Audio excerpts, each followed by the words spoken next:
All right, welcome on into You Heard with Nerds. I'm Brett, I'm Dorian. and we got some nerd news for y'all.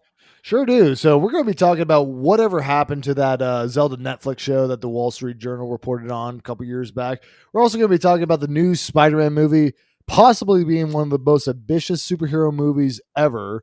The latest MCU and DCEU news, which diving into that brings us to our first topic.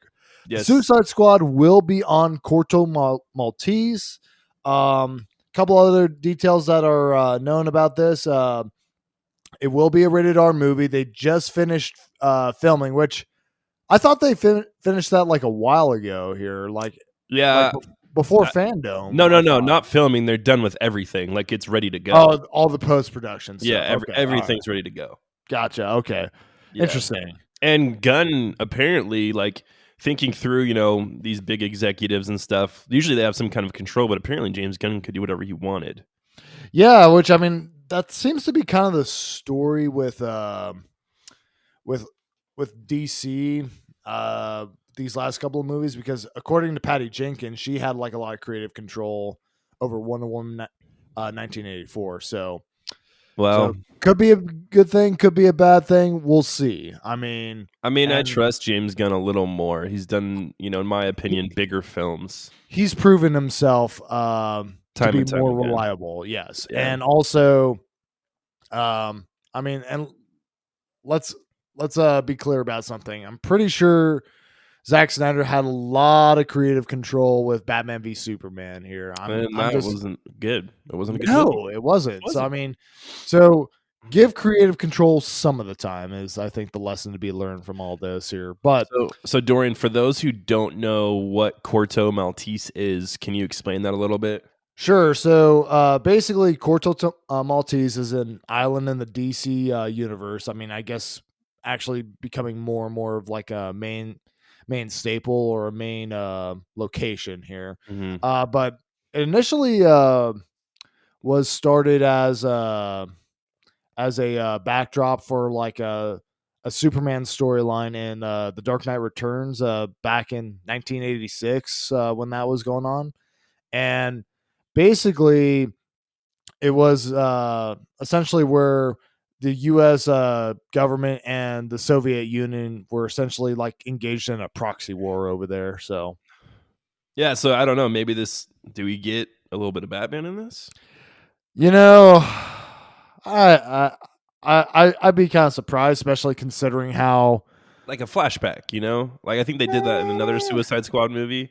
Yeah, they did with like Will Smith getting taken down by in an alleyway by Batman, and then and he was on Joker's car or whatever. Yep, he was on Joker's car. That's how he got Harley Quinn into Belle Rev. So yeah, it's a possibility. I think it'd be a little weird seeing how they're not quite or at least like from what it sounds like, they're not really going to be going forward with Ben Affleck as the mainstay Batman here, right, from what it sounds like. So it'd be kind of weird to throw him in there. I don't know. I don't know either. But yeah, so all this, sounds great. Can we get a trailer now? Like, is that too much to ask for? Seeing how the movie, right? Seeing how the movie is like done with like all the production stuff here, I feel like that's super weird. Yeah, exactly. We didn't even get one when they did the big DC thing last year, right? Like, right? We could have easily had a trailer, but they just did that behind the scenes thing. Well, still nothing at all, which is just so odd to me. And maybe they're waiting because maybe it's going to get delayed. Who knows? But they got the HBO Max deal going on right now. So I know, and that's why I'm like, just put it out, because when's it supposed to come out? Is it March? No, or is it summer? Yeah, no, it's summer. So they got some time. It's just it is weird that we haven't gotten anything substantial in terms of like actual footage. We've seen kind of like the behind the scenes, like they shooting of that movie. Yeah, but no, it's a very weird approach to take. Seeing how the Batman, which I think at the time had like about 25% of that movie filmed, was able to put out a trailer and got everybody excited here. So it's like you guys had more footage. Yeah. What are you doing over there? Well, what's weird to me, and I don't know if this is a continuing thing, because we still don't have any news or word on a Mortal Kombat trailer, and that comes out in like a month. Yeah, exactly. I do not understand that here. I mean, we have seen like a little bit of it, like in a sizzle reel for like HBO Max, Yeah, but that's but not not the like same thing. not a full blown trailer. Yeah, and It's that one's supposed to wild. come out in April, right? So we're about a month and a half, 2 months out. Let me check. Yeah, I think April. I think. Yeah. Let me double check that here. Okay. Yeah, because it's just I don't know if it's studios are getting afraid of Like putting committing something or out something there like and then that. it getting delayed a year or two, like a lot of Yeah. movies have, and Which, I and mean, to then be fair, I mean, it makes sense, but when you are literally like this close to like putting something out, like it's within spitting distance essentially here. We're yeah, a couple of months out essentially and we haven't like gotten a official trailer. Yeah, I mean, pretty weird. but I mean, maybe that's just how it is in COVID Hollywood, that they have to put a trailer out sooner or closer to like when it's actually going to be made available digitally to kind of keep that hype momentum going. It could be. Yeah. Seeing how they're not going to really have like, the word of mouth or like the movie theater going experience to really kind of help push that. I don't know, but I did look up Mortal Kombat. So yeah, it comes out April 16th. So Tax day, basically. yeah, just roughly right after, I think. Yeah, the tax so. day is the 15th. Yeah. But yeah, interesting that this is the way that it is now. And I mean, we still haven't seen anything from the Snyder cut either, as I far as mean, like a longer trailer. But then you're just repeating a movie, I guess. So yeah, don't do that. yeah, I mean, 'Cause we finally know what is rated. We yeah, finally I know what mean, the Snyder cut's rated, and everyone kind of knew it was heading this direction since yeah, Zack Snyder wants to get edgy with everything. So of why not make course. it rated R for a movie that's targeted towards kids? Yeah, well, I mean, he did the same thing with like his extended cut of Batman v Superman here, That's which was like, that's true. And I remember watching through that because I had like an extra hour or something of content, I want to say. yeah, it And didn't. then why was it rated R? Do you remember? I can't remember, to be honest. I remember that. So what I remember mostly that stuck out in my head, and I mean, it's been a while since I've seen that version of the movie, but what I remember was like there was like there were that warehouse fight scene that they had was like a lot bloodier and stuff. Um, that was the main thing I remember. I mean, to be honest, I try to not think about that movie as much as I Yeah, can it's true. here. For me So, personally, I think it's dumb. I mean, it is, especially considering how like just given like the Justice League comics and all the other media that has come out for Justice League over the years, a PG-13 movie seems more in line with the tone. I mean, unless Yeah, you're talking like Justice League Dark or something like that. right. But I mean, this is kind of a trend for DC in general. Is like they are wanting to be, or kind of push the envelope a little bit more with like their animated movies. Heck, Joker was rated R. Suicide Squad's going to be rated R. So I mean, True. I think it's just going to be kind of one of those things where if it's they can justify the R rating for the source material, they're probably going to do it. Which who Yeah. knows? The Batman could even be rated R, which would be That nuts. would be nuts. That would be nuts, yeah. Falcon and Winter Soldier, we got to see some costumes for Zemo Yeah, and John Walker, aka US Agent. yeah. Which I mean is very Captain American. Captain Oh America yeah, looking. no, it looked straight up just Captain America with a Yeah. different kind of So cape. don't. So anybody who's just kind of looking over these pictures on the internet doesn't know Yeah, too it's much not about Captain all America. this. He's It's not not Captain Captain America. America. Don't get excited. But Yeah. yeah. So I mean, it's definitely setting the stage for kind of a conflict of interest. I'm pretty sure between like Falcon and John Mhm. Walker and all that, but also on top of all that, Don Cheadle said War Machine is going to be making an appearance in the show, so that's Makes cool. sense, yeah. Set up Armor I Wars. mean, And I mean, it's good to see that the interconnectivity that we've gotten over the movies has been translated over to the television. So Yeah. it's still going strong. And I'm assuming that there is going to be some type of setup or something in here for Armor Wars. I Yeah. mean, I think there kind of has Especially to if be. Don's gonna be in it. I'm Right. wondering now though, are we gonna get never mind. Are we gonna get any kind of characters to show up in WandaVision that tie it into because it's supposedly setting up Doctor Strange 2. I mean, I I would wonder if he'll think that show up. I I don't know. think if yeah, because I mean, we'll get to like the whole WandaVision thing a little bit later on in the show here, but I would figure just based on the last episode and the way things are going that could very well be like the end of that show could be like a setup for Multiverse of Madness. Yeah. Yeah. Um very comic book looking costumes in my opinion. What about you? No, I agree. I mean, it's I mean, Zemo definitely looks very, very similar to like how he does in the comics, as well as Yeah. Agent Walker. Which I mean, I'll throw those costumes up on the video version of this podcast here. That way, the good viewers at home can see it. But yeah, no, yeah, I mean, I don't know. I mean, I think they look fine, at least like in concept. Again, it's really going to come down to like how they look in While the they're moving, actual yeah, action, yeah. exactly in motion. For sure. Yeah. Man, we're getting all kinds of I feel like Marvel news this week. Wakanda Disney Plus show has been announced for Disney Plus. Obviously, I was really redundant in the way I said that. But we're getting a Wakanda show, and I don't know how I feel about this. Honestly, I'm kind of just like, okay, Yeah. I mean, I kind of figured like we would gotten something like this before we got Black Panther 2, but apparently we're getting both. So, yeah, it's kind of odd. I figured like is there a time uh frame yet or no? no, I don't think there is from Okay, what I understand. I mean, I would imagine either it might coincide or come like maybe short like within a year after Black Panther 2 if I had to put money on it. But yeah, I mean, it's yeah. I mean, could be interesting. We'll see. I mean, who knows? But yep. And then Darcy, who we've recently seen, for those of you watching WandaVision, I mean, it's been a couple weeks, or it's been, 2 a weeks week. basically.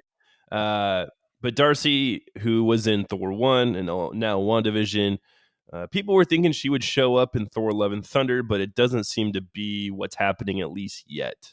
Yeah.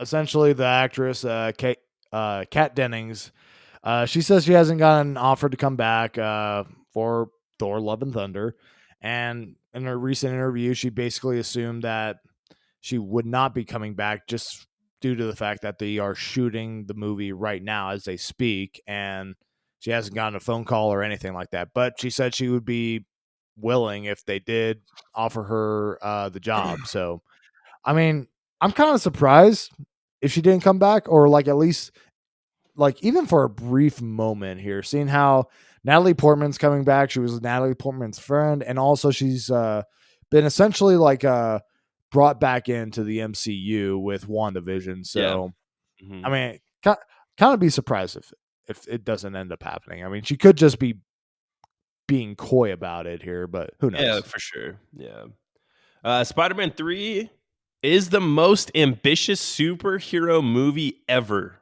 Okay, calm down, guy. Standalone. According to Mr. Holland, yes.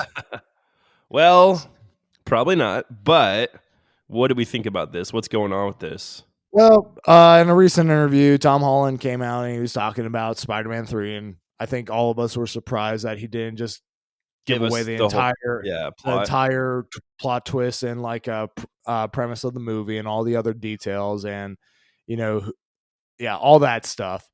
Um, so basically, he said it will be the most ambitious standalone superhero movie ever made.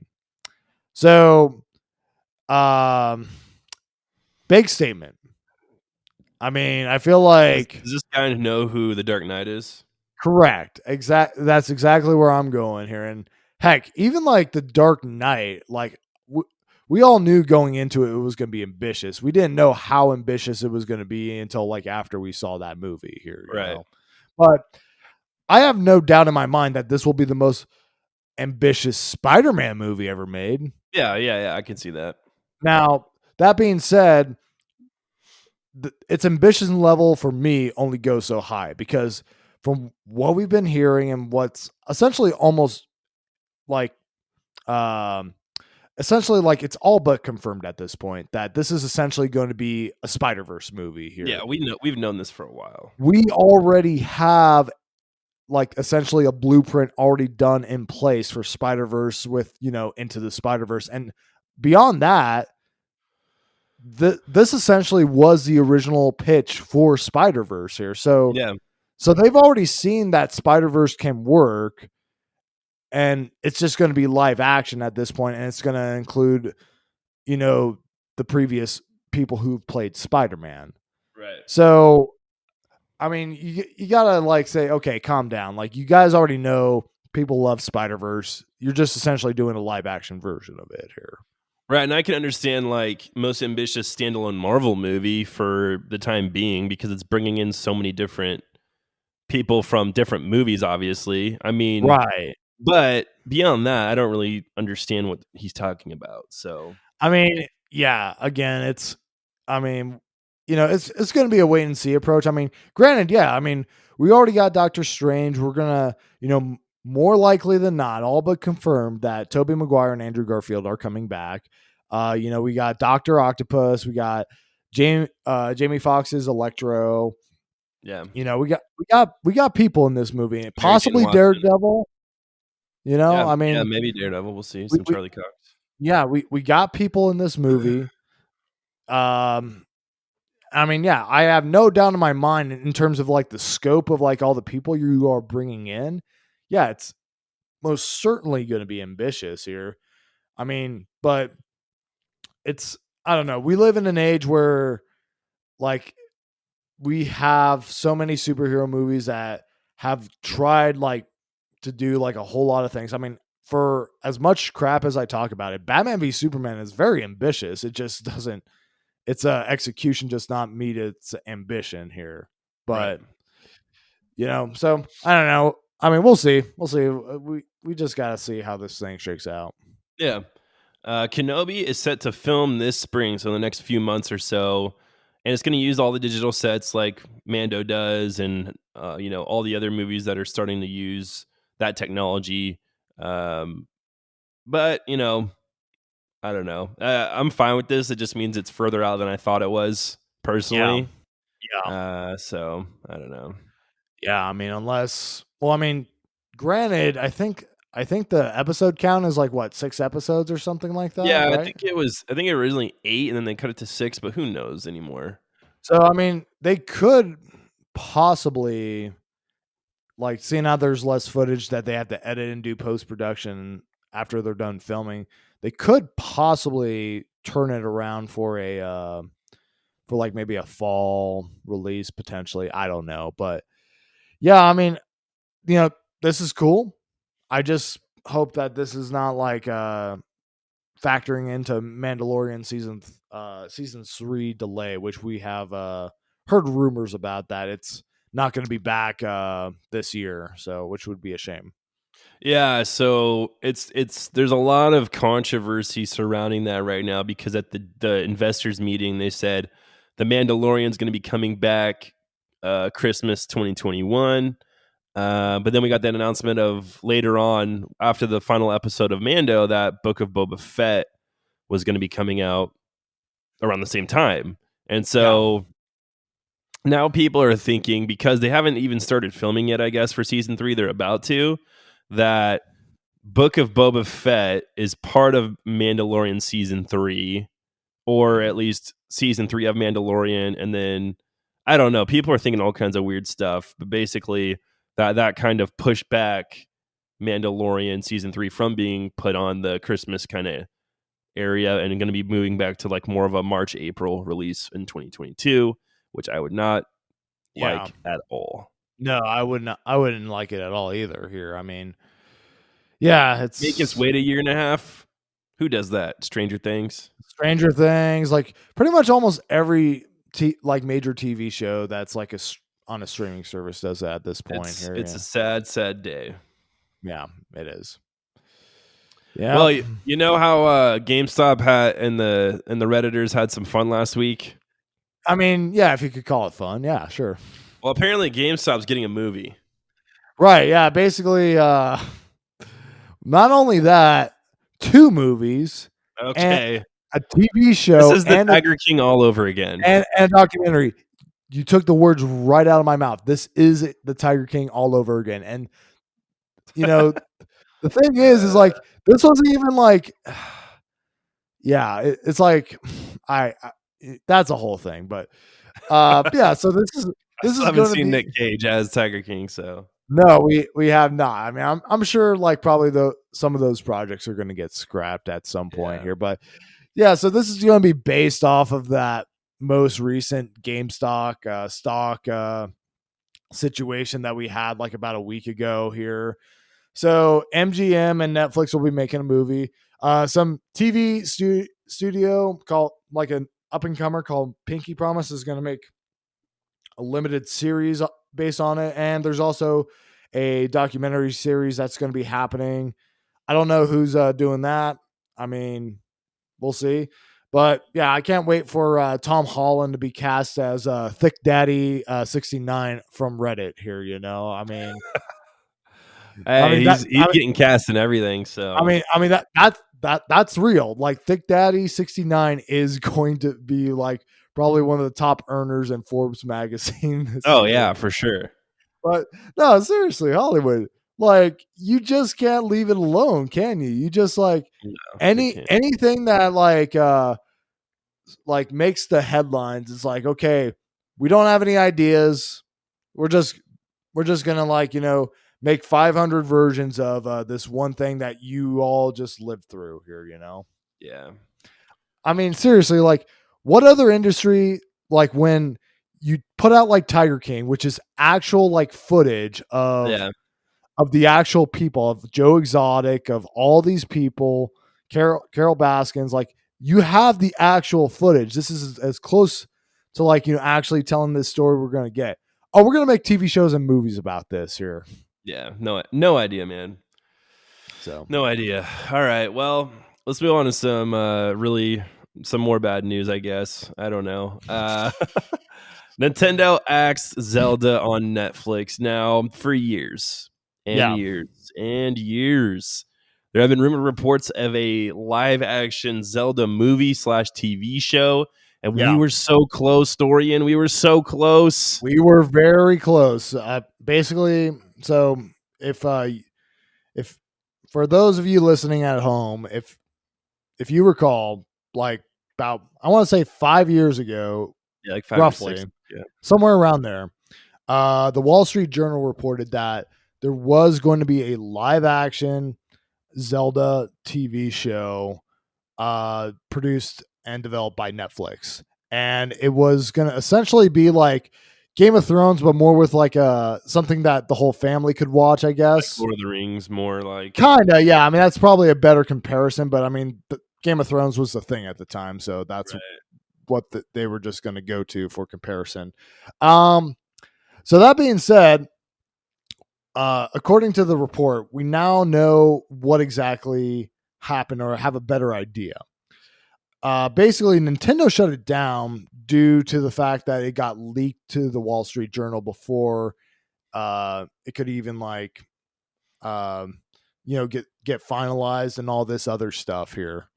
So and also like from this information, there was apparently a claymation Star Fox series in the works as well. So claymation? That's claymation. Yeah, I know. It is interesting. So basically, man, Tim Seabrecht would have loved that. Oh, of course he would have. I mean, yeah. So ultimately, due to the fact that somebody at Netflix leaked this information to the Wall Street Journal and like it got published and blah, blah, blah, they decided to pull the plug on this here, which I mean, I don't feel like that's really a great reason to do anything. In all honesty, I mean, you could just come out and say, "Yeah, no, that's not happening," and then a couple months later say, "Yeah, psych, we were just protecting our interests. Here you go, have a Merry Christmas," type of thing here, But I don't know. I Yeah, I mean, don't unless they basically get a new crew to come in because someone leaked it and they didn't want that person to be involved with the project. I don't know. right. Yeah, or it could even be like there might have been like some more issues with that. I mean, come on, we just got a Last Airbender Avatar show brought to Netflix, and now the creators that were going to be involved are departing because of creative differences here. So I mean, I could see potentially like And we haven't heard Nintendo. a blip about that since then. Correct, yeah. But I could see, yeah, I could see like maybe there could have been like some internal struggles with Netflix in terms of creative stuff. Because here's the thing, I don't know if I really want a live action Zelda show because I feel like it would be so hard to get it right Oh, because yeah. you have like a main character that doesn't speak. So there's that. And also, like a lot of like the characters and like the quirky stuff that's in those games, I feel like would be a lot better served for like, animation or something along those lines. For sure.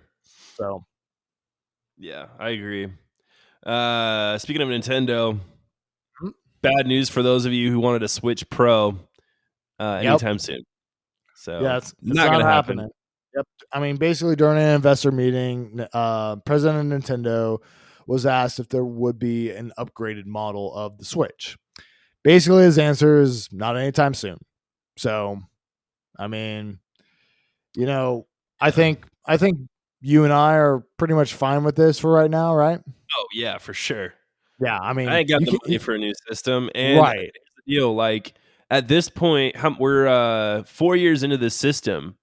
I mean, Yeah, if we wait another year or 2, like, you might as well just put out another system. Call it the Switch 2 or whatever you wanna do with it.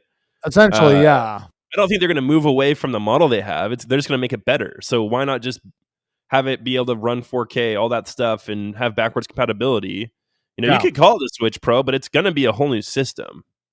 I mean, essentially, like, yeah, it's I mean, pretty much like maybe in everything but name only for the most part here. But yeah, I mean, I think if they were to put out a upgraded model, maybe like next year at the earliest, you give people some time to buy their new Xbox or their new Yeah, PlayStation, kind of get that whole thing under control, and then you put out the Switch Pro that allows some next gen games to be played, for and sure. essentially be like a handheld PS4 or something like that. Yeah, no, Um, that'd be great. yeah. At the latest, maybe like for the latest in terms of like when this thing comes out, maybe 2024. I don't Yeah, know. I think that's the for me personally, and, like, prove me wrong, internet/Nintendo, but I think 2023, 2024 is gonna be the most realistic personally, and that's just Right. it's gonna be the Switch 2, like, or the Switch U if you wanna go with the Wii U, Yeah. Yeah. That type turned out of real well, scenario. didn't it? Yeah, Yeah. Yeah. so I mean, yeah, it's an interesting situation on that front here. I mean, we yeah, I it's really hard. I mean, because I think last year the Nintendo president said that essentially he felt like the Switch was like maybe about halfway through its life cycle, somewhere around there. But I mean, who knows? yeah. I mean, it's still selling like gangbusters, and so I Oh don't think gosh, yeah. like I still don't think they're gonna have like any reason to like change anything up like drastically at this point in time. No, there's no need to. No. No. Speaking of not something that's not happening anytime soon, Overwatch 2 and Diablo 4 both will not be happening in 2021. Right. Yep. Yeah. Basically, in a shareholder Insert meeting. sad face emoji. Correct. Yeah.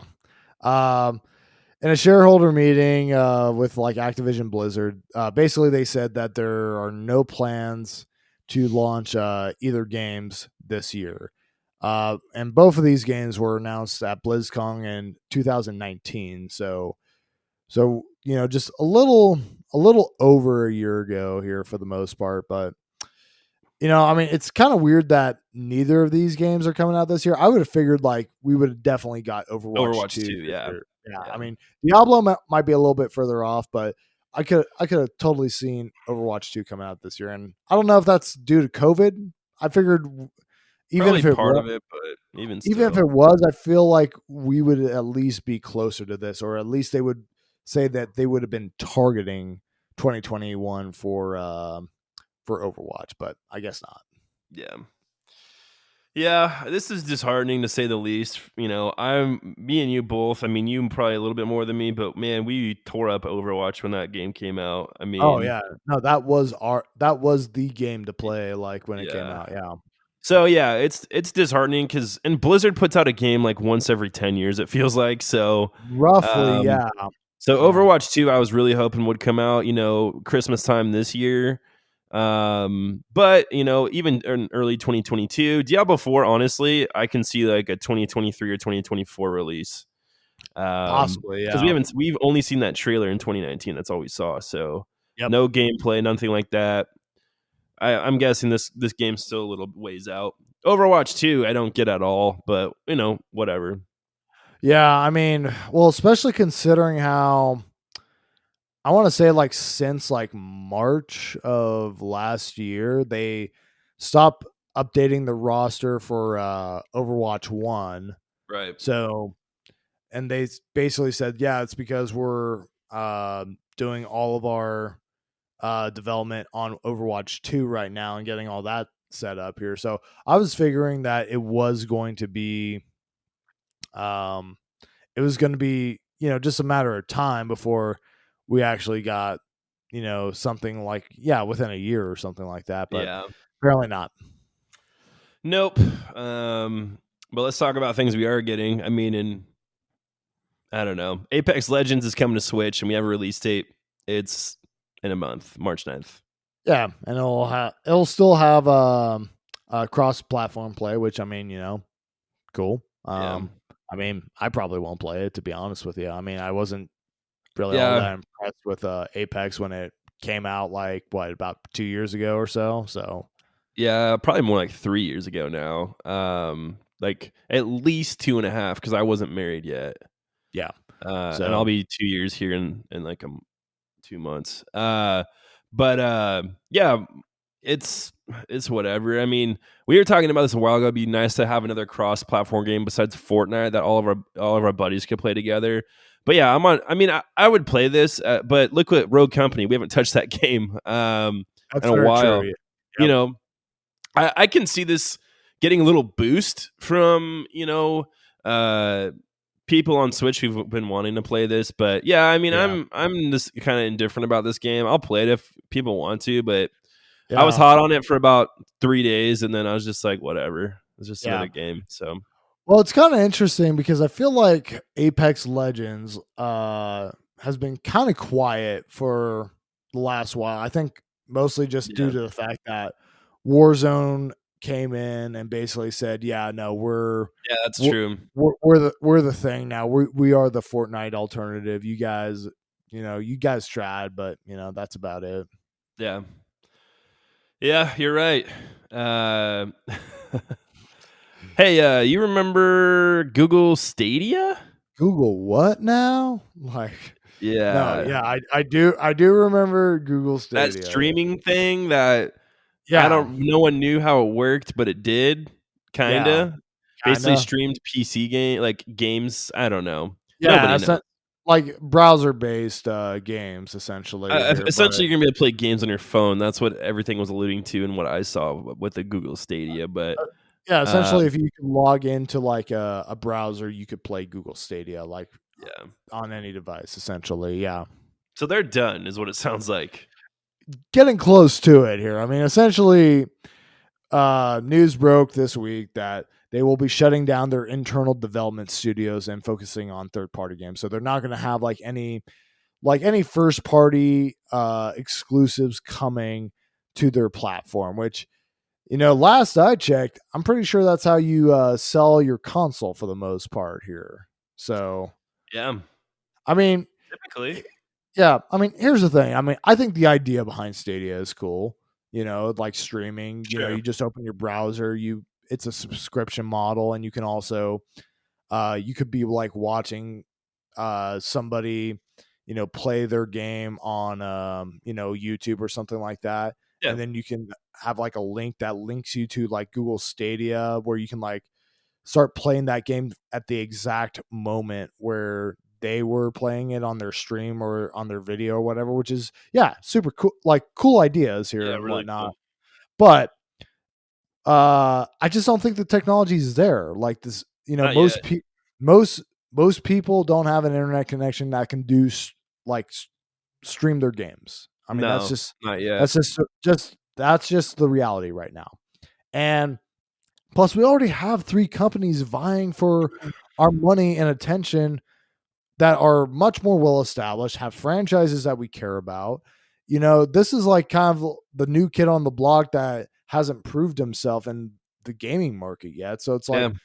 why would anybody do this? I mean, because I feel like most people who play games, like they at least have like two consoles probably here, at least like in terms of like if they are fairly active gamers.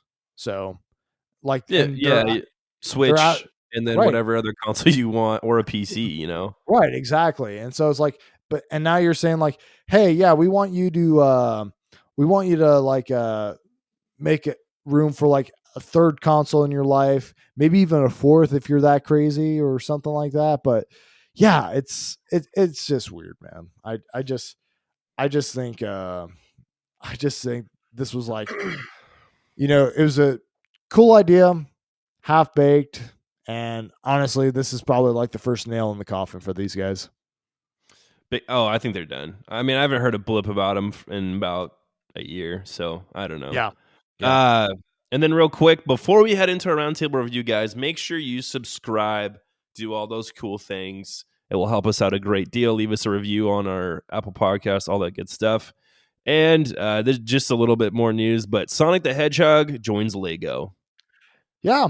Yeah. Essentially, Green Hill Zone is going to become a Lego set, and it's based on a fan design that was put out on the internet, made the rounds. Lego saw it, and I guess they got with Sega, and they said, "Hey, this would be cool if we did this," and essentially they did it. Yeah, I think it's So cool that Nintendo listens like that. I think it looks like a cool set. Like I Nintendo. was a big Sonic fan growing up, but I probably won't get it. But it is cool that they're kind of listening to the fan base. I like that. I like that you're one of those people that thinks Nintendo owns Sonic here. Oh, I guess yeah. Well, they do. I mean, they pretty much do now. But I mean, I guess it'd be Sega still. They're still around, I it's guess. it's still Sega. Yeah. Yeah. Yeah. But yeah, Sega, thanks for listening and putting out a cool set. It's interesting that Nintendo does join up with Lego, and then you're getting all these other companies like Sega uh, that are jumping in on the bandwagon. So Well, I think Nintendo is like one of the most guarded video game companies out there. I mean, they don't lease out their stuff for anybody, or like by and large, it's like it's a lot of hoops to jump through if you want to make anything Nintendo here. So if Lego was able to get a deal with Nintendo, they're like, okay, what else can we actually do? Because at that point, anything else would be like easy to actually get yeah, by I mean, I comparison. know I know Sonic like Sega is pretty much intertwined with Nintendo now, especially after all the games they've made with Sonic in it. Yeah. Uh, getting the crossover and all that. But all right, that's enough nerd news. Let's head into our roundtable review. Dorian, what do we All got? right. Well, WandaVision episode 5. So we're talking about it. Spoilers ahead. Yep. Turn off the video, stop the podcast, or just don't care. Yeah. Skip Either forward a way. couple minutes. Yeah. So, all right. So, what we're going to be talking about, fifth episode, things are getting interesting. Yeah, a little I, bit. Yeah. I would say very interesting. I mean, Yeah. we're now in the 80s era of sitcoms here. We got kind of like those growing pains kind of vibes to it. Yeah, yeah. So like they did an intro and I was like picking out each individual like thing that they were kind of mocking. They did like a Full House slash Growing Pains. Yeah. Those are the two biggest ones. A little, probably like a little bit of Who's the Boss, maybe. Yeah. And like I loved it. I thought it was the greatest intro in a while. And they even took, I thought it was pretty cool, but for Wanda, like young pictures of Elizabeth Yeah. Olsen, which is hilarious because her sisters were in Full House. They were Michelle. Exactly. Yeah. I bet she thought that was pretty funny, but Oh, yeah. I'm so sure. Yeah. they showed that, but I loved how they showed Vision as a little kid, even though that Yeah. wasn't a real thing, and him growing No, up. no, that, Just that like was in Growing funny. Pains when they do that when they had that intro, I think later on, but yeah, no, I thought that was hilarious. The '80s vibe, the jazzercise, the permed hair, all that stuff was really fun. Yeah. No, I mean, they definitely nailed the whole aesthetic for sure here. Um, so, but yeah, so as we go into like this episode, pretty much like almost from the get go, Vision is starting to realize like what exactly is going on here, or at least Yeah, getting a better idea of what's happening. Um, to the point where he knows that that uh, Wanda's controlling them. Wanda's controlling him. That their neighbors aren't quite acting right. Like you had what's the one neighbor's name that keeps popping in? I forget what they call Oh, her. hold on a sec. It'll come to me. I said her name this morning. Agnes. Agnes. Yeah, I Yeah, thought so. Okay, yeah. so yeah, like no, like seeing like how Agnes was like trying to do something. She's Vision's like, "You like, want oh me to take no, that from the top, or want to do that again?" right? Like, do you want to do that over again? Like as if like she was an actor on set here, essentially. So yeah, it's yeah, so that's a whole thing, and like you get the whole email that uh Yeah, that he Vision gets. he gets from Darcy. He's able to talk with one of the guys that's like that he works with that is under Wanda's mind control, and Yeah, he turns out basically it like unscrambles his brain for a minute, yeah and he's like, "It's hurts," like it's, and then so Vision's kind of like, "Okay, well, what the heck's going on?" And yeah, I know. And then the biggest thing I think that's interesting, that the twins. So yeah we got them in three different ages in this episode. And we got them as pretty much, 6 month olds or however many month old the babies were. Then they jumped to what, like 6 year olds, 5 or 6 year yeah olds, 5 6 year olds, yeah, somewhere around there, and then they were 10 or 11. And so all within the span of an episode. yeah, and basically they'll ask their mom something and she'll be like, "Well, what are you talking about?" And then they'll kind of want to do their own thing. And so Wanda's starting to realize, and even when they were babies, starting to realize she doesn't have any influence over them. Like she tried to put them to sleep because they were crying and they weren't listening, basically. Yeah, And so I don't know. I think that's interesting. Does this mean that they're going to exist outside of the hex, which is kind of the area that Sword is starting to call where Wanda's at?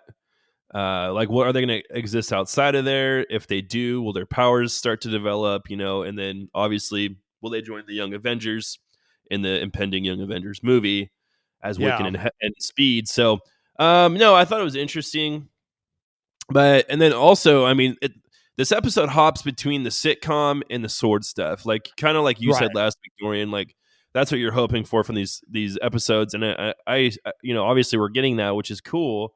yeah, Um, but uh, it was weird because Rambo, Monica Rambo, she said she wore like a bulletproof vest in, and then she was testing her clothes that when she came out, and they were woven in with what she was wearing, it was just kind of took a different form, and so like yeah, her pants were like 87% Kevlar.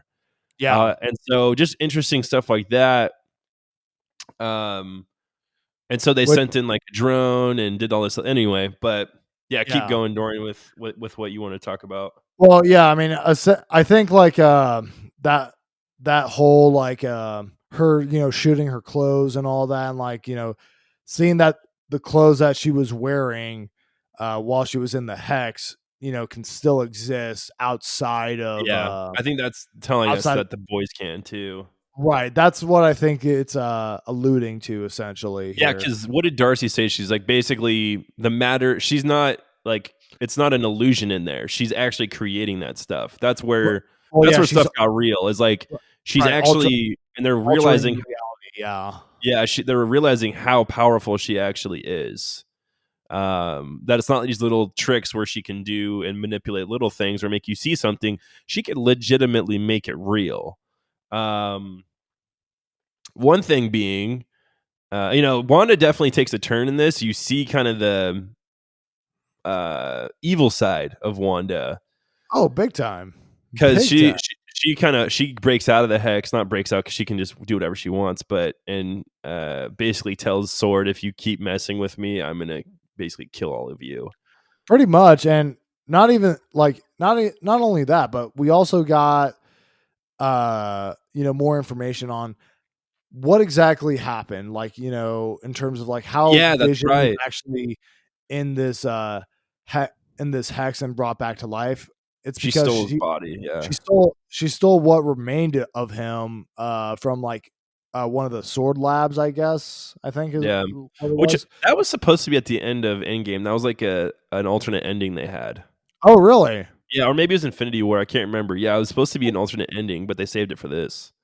I mean, it would make more sense for Endgame, I guess, here, Yeah. but seeing how Wanda wouldn't have been alive at the end of Oh, yeah, that's right. Yeah. Infinity War. But yeah, I mean, so yeah, no, they are definitely doubling down on her being a supervillain. I'm guessing that there's going to be some more stuff that happens that kind of gets beyond her control to the point Oh, I'm sure. Yeah. where she kind of has to step in and like maybe put an end to it potentially. We'll see. But let's talk about the showstopper of this Yeah. episode, which it got dropped on us at the very end of the You could kind of see this coming. So just a little bit of background before we actually get into it. sure. So the boys are asking because they're fighting throughout the episode, and she's like, "You always have your brother, this, that, and the other thing," and then eventually one of the boys asked their mom, do you have a brother?" And she said, "Yeah, but he's really far away, and it makes me sad sometimes." And then all of a sudden, there's this knock at the door, and one is like, "That wasn't me. Like, I didn't do that." Because Vision's pissed at her at this point. Yeah. They almost threw down with each other. Yep. Um, and he's like, "Oh, I want to believe you, Wanda, but we all know that's not true, basically. Like, Yeah. anytime anything happens, someone knocks on the door and it solves everything." Uh, and so she's like, "I swear I didn't, it wasn't me." So she goes to the door. We see this person from the back, and they've got some silver hair. Yeah. And I'm like, "Whoa, they're bringing back Quicksilver from Age of Ultron?" Yeah, like Aaron Taylor Johnson and all that here. Yeah, and Yeah, then it but pans to the front, yep.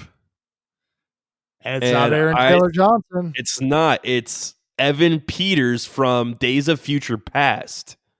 Yeah. What the like I was so surprised at that here. I was just like, Yeah, and for those of you who don't know, so when Age of Ultron was coming out and they also had the X-Men universe, they were separate. They both had the rights to the character Quicksilver.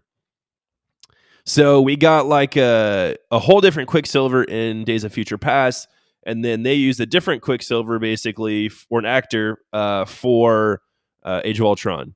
yeah, And I for sure thought it was going to be Aaron Taylor Johnson, and I was like, "What the heck?" Like, this has so many implications. it does. I mean, ultimately, I mean, so here's the thing. So let's just say we take this like just as something superficial, that this is just like just an Easter egg of some kind or something like that. Just like acknowledging the the MCU sees that this was probably the better Quicksilver out of the two Quicksilvers we got.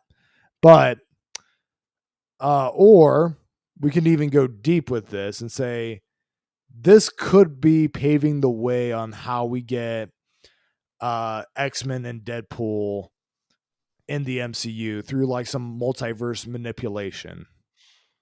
Yeah, I think it was strategic personally, and honestly, I'm trying to think like basically the time frame of the show currently is like in the 80s for Wanda. This Pietro, at least in Days of Future Past, was in the 80s, and so I'm just like, okay, maybe they're trying to do that. But how does he show up? I don't get that. Like, is she tearing some kind of hole between time and space? And like, I don't know what's going on. This is they're gonna have to do a lot to explain this, and this is huge not only for WandaVision, but he's the first mutant we get in the merger, and right, they're just gonna have. There's a lot to explain here. I mean, so here's what I'm thinking. I think this is essentially Wanda is triggering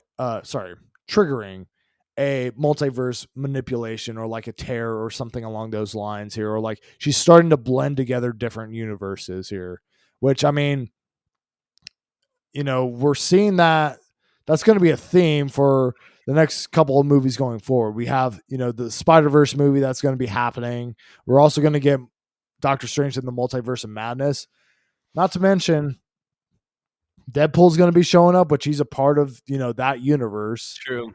And Kevin Feige and crew have been very quiet on like, how they're going to like introduce people like the X-Men here. Can you imagine now just for a second? So sorry to cut you off, but can you imagine? So in the episode, they talk about Wanda's parents, but they don't, obviously they couldn't use the Magneto. They couldn't use Michael Fassbender or like Ian McKellen coming in. Oh, it'd have to be Fassbender.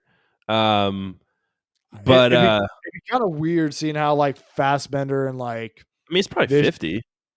Right, but Vision and Fassbender are like the same age. Yeah. It'd be a little weird. They might have to age them up a little bit, maybe. Or something like that. But can you imagine if they're like, "Oh, Grandpa's coming," and then he shows up? I'd be like, "Okay, yeah, okay, yeah, we see what you did there." Yeah, no, it's But in my opinion, best episode yet. Oh yeah. Now I'm kind of vested. I'm interested in. Okay, these next few episodes are probably going to be fire. The first 2.5, basically, I could care less about. Correct. Yeah, same here. But yeah, I mean, overall, I think this is really setting the pace for what's going to be happening next. I mean, obviously, some very big implications for not only just the future of this show, but also the future of the MCU. And, like, they have my full undivided attention right now. I think I'm in the same boat with you. Like, I'm completely invested in this show right now. Like, I'm actually like, very interested to see what happens next. Yeah, good on you, Marvel, because honestly, this was a show I just didn't want to like. Like, I didn't. I was like, I don't know. I don't really care about the show. Now it's like I want more. I gotta have it. So good on you, Marvel. Yeah, no, that they actually I think found their footing. Like with these last 2 episodes, I think we finally get, kind of more of the stuff that we expect from Marvel, essentially. Right. So, yeah. All right. So next up on this list, we are talking Star Wars: The High Republic #2. So, you read this comic? I haven't. So, why don't you tell me and the folks at home about it? Yeah. So this is a little bit spoiler free, but so you can listen through if you haven't read it yet. Pretty solid issue in my opinion. I like the first one. This is a good follow up. We're setting the scene for kind of what this catastrophe has produced, who the Nile are. So part of that being we got our first look at the Nile. So our heroes basically go to this ship that had I think it had a distress beacon, if I'm not mistaken. I can't remember. but basically it was like torn apart. There was this gas in there, so they're like, okay, these people smoked them out basically and poisoned them. They put the rebreathers on from Star Wars Episode 1, and we never saw them again, but we see them in this. So Yeah. they put those on so they could walk through, and one of the Nihil was left behind to take out anyone who kind of came aboard. So we got our first look at that, and their Jedi take and battle him. But yeah, it's pretty cool. We also got introduced to two new Jedi, and it's interesting because they're twins, but they kind of share like the same mind, almost like a hive mind, and they can feel each other's pain. So, our it was just interesting. It was just a new character, which I actually liked. But yeah, pretty solid issue. I do recommend picking this up. I mean, it's a little early to say, I would say once we get to like 5 or 6 issues and like the trade paperback comes out, like if I could actually recommend the arc, that kind Sure. of thing. But yeah, pretty solid issue. Oh yeah, I mean that's the tricky thing about comic books is like, they can suck you in like within, maybe the first couple of issues and then legitimately peter out like in the next, you know, 5 or 6 issues or whatever here. So it's Yeah. so but Yeah, but nice to see that, so far this has been worthwhile. So yeah, I mean, cool stuff. for sure. So so on top of that, we also have Star Wars: The High Republic Adventures #1, Right. and this is a comic book, correct? Yeah, comic book. Yeah, so different comic book, It's made by focusing IDW. yeah, So yeah, focusing over a different group, right? yeah, so this issue, I'll do a little more setup on this. The issue revolves around a young group of Padawans, maybe not super young, not like younglings, but they're all probably teenagers. Training on a training exercise with Master Yoda. Then a disaster strikes on a planet, and then the young Padawans have to kind of jump into action. And so it's kind of this inner monologue of one of the Jedi, and then this girl on the planet that's getting basically destroyed, and her a connection to the Force. And so, uh, but she lives in a group. The girl that lives on the planet that has another connection to the Force lives in a group where it's kind of forbidden. The Force is kind of taboo in their culture, and Interesting. so anyone who has an affinity for the Force, basically they kick out. And so this Interesting. girl's kept it secret this whole time, and her and her friend are kind of running around trying to find a ship to get on to get out of the planet because it's getting destroyed. Mhm. And then you find out that the Nile are kind of manipulating the leaders of that planet. So Mm. the Nile are in this issue as well, which I thought was interesting. Um, and so you get to look at them, and basically they're like, her friend who's with her, she has to use the Force and help the Jedi to save the planet from getting destroyed in a certain way. And basically, her best friend on the planet ends up basically hating her for hiding her powers from him and for being someone who basically uses the Force. So there's a lot of almost like anti-Semitism in a way, like there's just a lot of Yeah, uh, discrimination. discrimination towards people with the Force on that planet. But the Jedi end up coming to save them, which is hilarious. And it kind of leaves in a situation where there's going to be a big battle in the next issue or next maybe 2 issues, Mhm. which I'm excited for. It's cool to see the Nile being like non-Force using pirate warriors. Like it's just cool to have another bad guy other than the Sith. Yeah. Yeah. Overall, I think it was a pretty good issue, especially for a first issue. It sets the kind of the next issue up to be more action packed, like I said. And I like what Star Wars is doing right now. I mean, the art and everything in these books have been really good. The storytelling is being really good. And I have 2 novels waiting for me to read. I've just been on a manga comic kick, so I haven't really jumped into my books yet. But I have Light of the Jedi, and then the new one that came out, which I'm spacing the name, but that I just got that one the other day, and so yeah, that one's by Claudia Gray, who's one of my. I mean, she wrote one of my favorite books, which was Lost Stars, which is a Star Wars book. Mhm. But anyway, yeah, I recommend this first issue if you want to pick it up. So So, real quick, in terms of the planet getting destroyed, what causes that? Um, I think there was like some kind of explosion that led to like debris falling onto the planet, and so Oh, I think okay. stuff was just about to like hit it, and they had to stop it from happening, basically. Gotcha. Okay. I was gonna lose it if there was like some early Death Star? prototype Death No, Star no, no, no, or no. Yeah, some Star Destroyer Death Star thing here yeah. because my gosh, No, But it was something else. Yeah, so so next thing on the agenda, so Jujutsu Kaisen. We talked about this last week. You kind of gave us like the yeah, premise and kind of like the introduction to this. You've been reading a lot more of Jujutsu Kaisen, and you're basically saying that it may be the next big thing here in terms of like manga, anime, kind of shonen yeah. style. So Yeah, I'd say in short, yes. I think it's gonna be eventually. I mean, it's at 137 chapters right now. mhm. Uh, I'm caught up fully, which is Oh, sad. Uh, because I'm like that was one I just could keep reading and reading and reading and reading and reading, and it was always good. And I was just really getting into it. But now there's all these different plot lines where you're like, oh, I got to know about this. Like, what's going on here? These people are over here, and these people are over here, and this fight's going on, and they're stuck here. There's just so much going on, uh, and so many questions I have that just keeps you wanting to read more and more and more. I can't recommend this series enough. really? Okay. No, like this. If you enjoy Bleach, Naruto, shows like that, you're gonna enjoy this. I can almost guarantee it. Mhm. Uh, since the ending of Bleach and Naruto, there really haven't been replacements for the big three. One Piece is still around, but for a long time, it was Bleach, Naruto, One Piece. Those were the shonen. They were the stars of that magazine, and so right now you could probably argue Black Clover, My Hero Academia, but they're just not as popular as Bleach and Naruto were.